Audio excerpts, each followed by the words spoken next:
Okay, in the last lecture, we looked at the Byzantine Empire, thinking about them in many ways as kind of a continuation of Rome. And if you want to say that they really are the Roman Empire, which you can make a really good argument they were, you could say that Rome was founded as a city in like 800 BC, and it lasts all the way until the middle of the 1400s.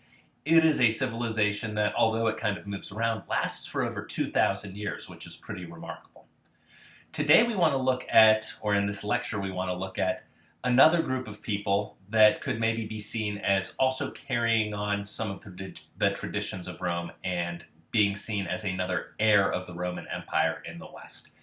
So we're going to take a look at a group of, we're going to take a look at several different Germanic tribes, but we're really going to zoom in on a group known as the Franks, who at that point lived in modern-day France, but also good chunks of Germany and Belgium and throughout Western Europe. I want to think a little bit about why these folks were successful, and why were they successful, especially in the context of governing somewhere where Rome used to be in charge. In some ways, they're kind of a hybrid group. They take some elements from their Germanic background, some elements from the Roman Empire, and fuse them. So what works well? We're going to look a lot at some particular leaders.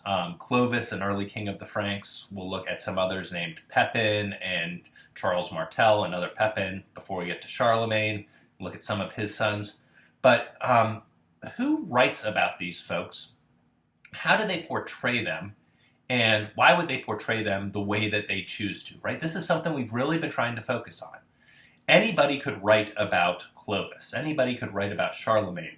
But what they have to say is going to change depending on what the relationship with that person is, what goals they have, what they're trying to do with this, when they live, how they've been brought up. All those things are going to shape what they say and why they say them the way they do. So we really want to think about that here. Lastly, in kind of a big picture, we want to consider, okay, what did the Franks give us? There's lots of things that you today actually owe, or maybe are upset with the Franks, directly for introducing, especially in the context of education. So what are those things? Take a moment, write these questions down, think about where we might go with them and how they connect to what you've read in the textbook, and we'll jump into some Germanic migrations on the next slide.